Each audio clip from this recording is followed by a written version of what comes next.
All right. Well, thank you so much for joining us. Thank you for the opportunity. So before we get into the topic at hand here, can you tell us a little bit about yourself and your background? Yes, I am Judith Robinson. I am a North Philadelphia homeowner. I am a real estate broker of many years. Most recently, I was the representative for the 32nd Ward RCO about a decade. So I'm a representative emeritus. And I'm a grandmother, an activist, and a great citizen of Philadelphia. Also, friends of the Henry Oswald Tanner House, founding member.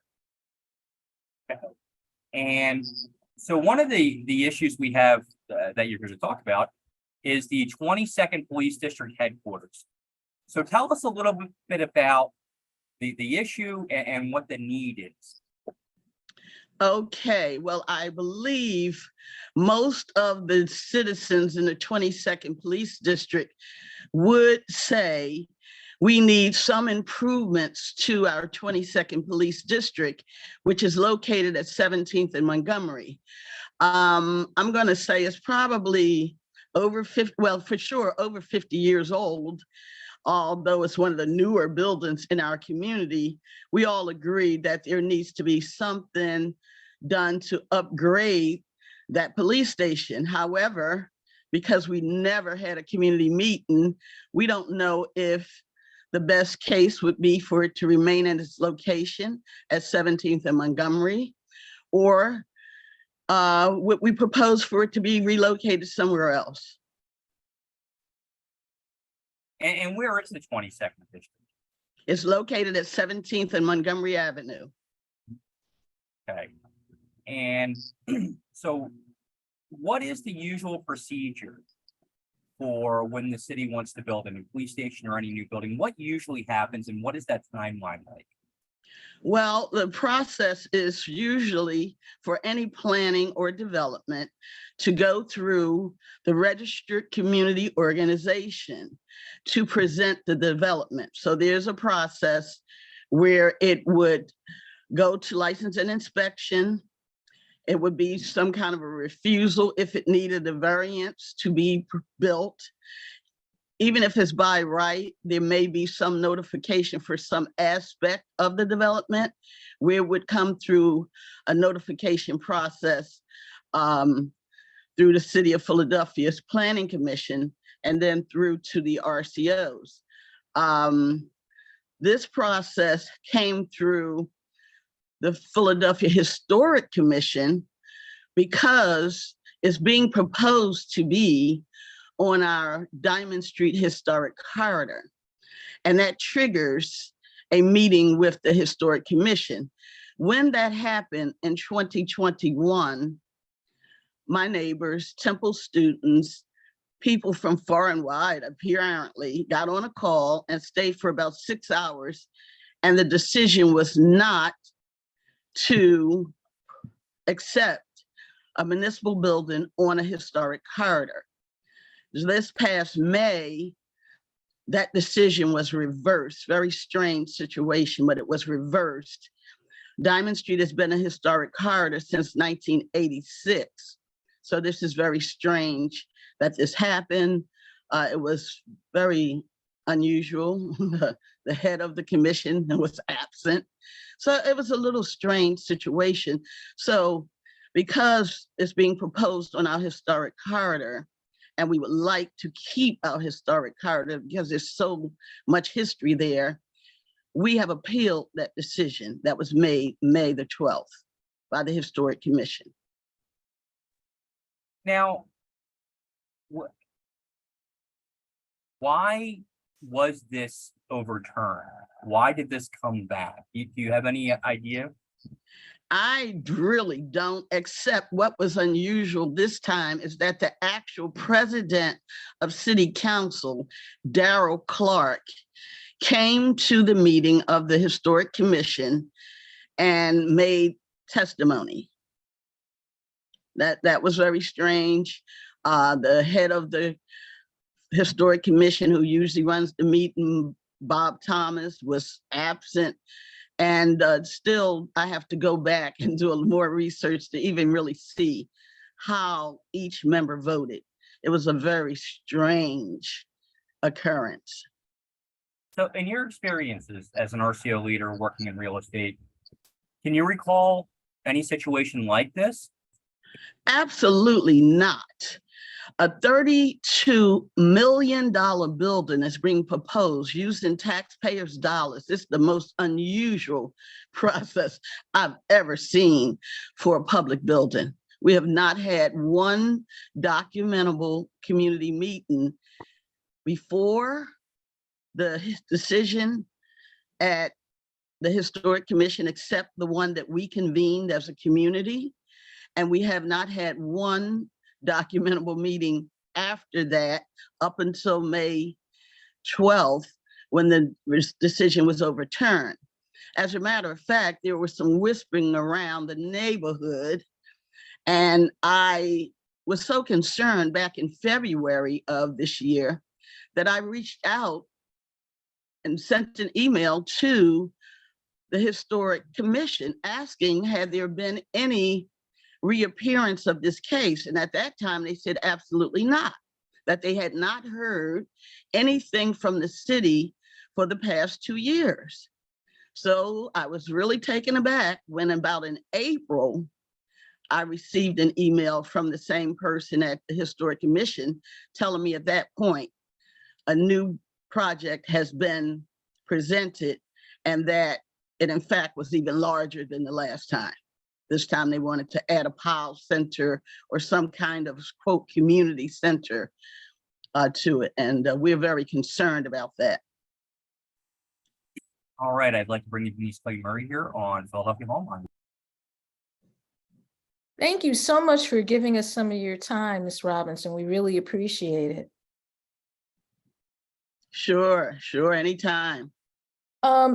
I guess my first question, because you're saying that the Diamond Street Historic District, for our readers and for our listeners who might not know what makes this district historic, can you talk a little bit about that? Absolutely, I certainly can. Denise and Larry, I am also a tour guide, and I'm a docent at the Historic Church of the Advocate. So from Broad Street to Van Pelt Street, we have some of what would quote the best example of Victorian architecture, rivaling even Rittenhouse Square.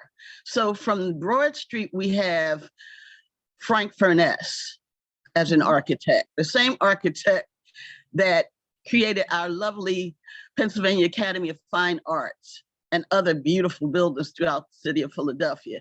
We have an Angus Wade as we move westward on Diamond Street. Lovely Moorish design, beautiful, never to be built again properties. Some of them have been demolished. We'll talk about that later.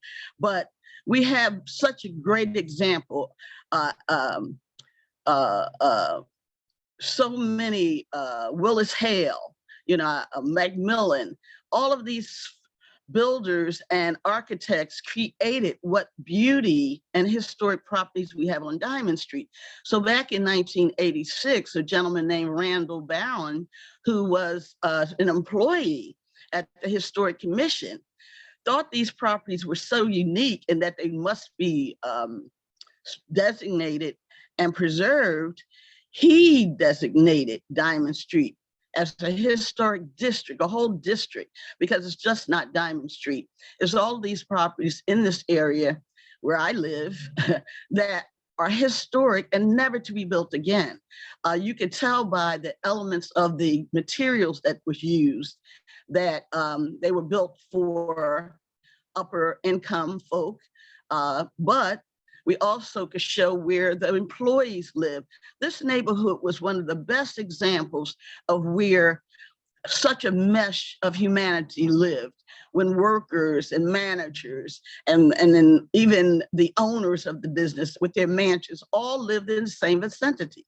So it wasn't this disconnect that we have now. And we want to make sure that we preserve this because it's unique in that regard and never to be built again. So that's the big deal about historic Diamond Street District history.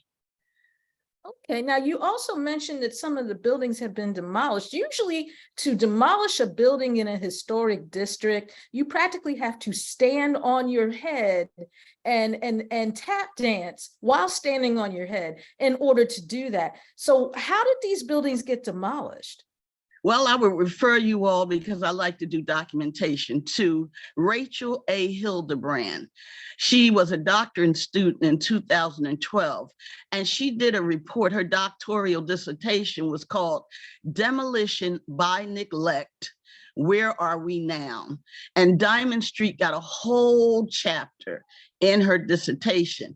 And what she stated, and what from the interviews of people who were in position to know, is that the Section 106, you're absolutely right, Denise, should have been kicked in. It's a federal law that says before any properties are demolished in a historic district, it must go through a review process. That was not done. Okay, according to Ms. Hildebrand's work. We were supposed to also have coordination with the Historic Commission. Obviously, that was not done. I'll send you all a copy of it because she talks about the conflict when all of these agencies are not on the same page. So we lost as a community. She says 88 properties were demolished on Diamond Street. That being said, we, along with Advocate Community Development Corporation, of which I was on the board, were able to salvage and rehab a substantial amount of properties that remained. So what we have now is, as a result of the demolition, but we also are so happy about the benefits of having this corridor be historic, because any developer who comes back and replaces a house on Diamond Street has to at least have the facade of what was there. And although it's not a replica of what the actual house, the materials are totally different, etc. We're just happy to be able to proclaim that this is what was, because we have a few of them left. So we can at least tell the story of what was there. We're just delighted to keep this historic corridor. We just found out recently a world famous artist, besides Henry Tanner on the other end of Diamond Street, lived at 20th and Diamond Street, Paul F. Keene, world famous artist. If you look at his work, it's also in the Philadelphia Art Museum and in locations around the world. One of his 3 properties that his family owned, they were Keene and Funeral Parlor. His parents were both morticians, and there were 3 properties that they had their business in and they lived in. One of those properties, as recently as 2018, was demolished because of this conflict. Even being on a historic corridor, even with what we have gone through over all these years with demolition, a property as recently as 2018 was demolished of a world famous artist, African-American, by the way.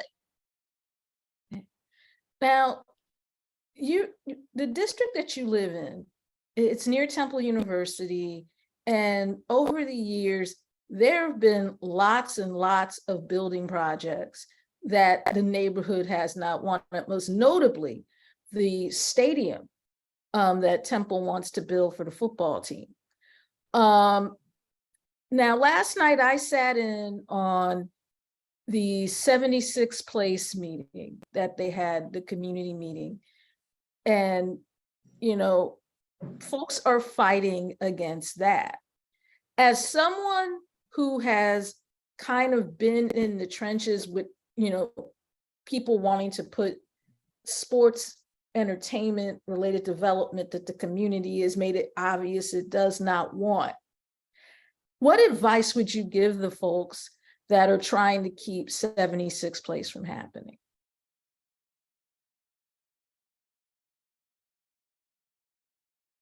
We can't hear you. They have a great job of getting publicity, a very good job of having many people fight their battle. Fortunately, here in North Philadelphia, we don't have that support. So I'm going to mind my business, be honest with you, and focus on what we're talking about here, because, we just need all the help we can. Thank you. Okay, now, in terms of the police station, where they want to put it, and they say that, they want to put a PAL recreation center there and different things. When I read the Philadelphia Inquirer story on this, there was a woman that was quoted that said that basically, Diamond Street has lost its historic, designation over the years, and that this police station is needed. I guess. Listen, let me say this to you. Let me answer your question. Okay. The benefits still remain of the Diamond Street Historic Corridor. Can you hear me? Yes. Yeah, okay. So the benefits still remain. If we were to propose that land that they're proposing the police station on, we have pictures of the houses that were there, and we would get the replica of those houses back. The lady who mentioned that is unfortunately misguided, a long-term resident, but just not aware of the benefits of keeping our historic corridor. We have two properties right now, 1825 West Diamond and 1829 West Diamond Street, that are being put back as a replica per se, with the facade on the front of the two properties. And they're the beautiful Angus Wade Moorish design. So we're going to take those properties that come back. So that person was just misguided. Anybody who does not know the process should check with the Historic Commission, and they will be directed as to what happens on a historic corridor and what the benefits are. And we want to keep those benefits. That's why we're battling to keep our historic corridor from Broad Street all the way to Van Pelt Street, because Van Pelt Street has one of the best examples of Willis Hale designs. Okay. Now, have they told you when they're going to make a final decision on this?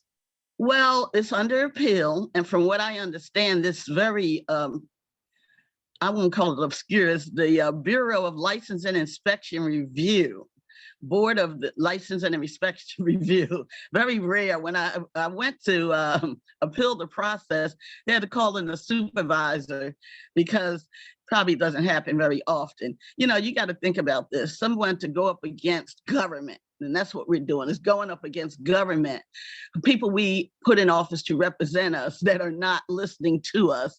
So then we have to move forward in an appeal. So it would probably take up to 6 months. I don't know. We shall see. We're waiting patiently, because in another 6 months or so, we will have a new administration. Our council president is retiring, and we will have a new elected official. And then hopefully we can have some respectful community participation and have input. We have so much land in the 5th District. We're not landlocked. That's one thing that's great about the 5th District. We probably have more vacant parcels than any other district in Philadelphia besides the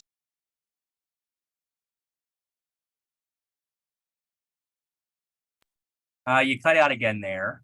push forward with on our historic corridor when we have so much vacant land. So we have alternative sites for this proposed police station, as a matter of fact. Between 19th and 20th on Norris Street, we have parcels that are already under the government's ownership. So we're proposing, and we even suggested that to our council president. So it's not like they don't know that we have many, many alternative sites. And listen, we have a great captain. We have some great officers there at the 22nd District, and we certainly would want to give them the best of forensic, top of the line police station, but we don't even know what that is, because we haven't had a respectful conversation. And it's truly unfortunate, because I am very much interested in planning. I'm a real estate professional. And the last thing I want to do is get short shift on something as major as a $32 million police station. Let's have a conversation, please. We're asking all the citizens to weigh in on this, because just like in Chinatown, this is a community. This is a citywide a situation where tax dollars are being used, your tax dollars. So it's not just a North Philadelphia occurrence, it's your tax dollars at work, and I'm sure you want to know. Okay. Well, thank you so much for giving us your time. And I'm going to give you back to Larry McGlynn, my co-host, and you're listening to Hall Monitor on WPPM 106.5. Right, thank you, Denise. Thank you, Denise. Robinson, thank you so much for being with us. Before we let you go, is there any way people can learn more about this? Absolutely. We have a petition on change.org. Look for the 32nd Ward RCO petition there, Judith Robinson on change.org. I am available to answer any questions. I'm going to even give a direct number, 215-235-6517. Again, that's 215-235-6517. They also can go to the Philadelphia Historic Commission website and weigh in on that meeting that was held May the 12th, or the one that was held in June of 2021. They also can look up demolition by neglect online. So all this information is readily available, and then any questions that I can answer directly, I'll be more than happy to. Thank you so much for the opportunity. Right, thank you so much. Take care.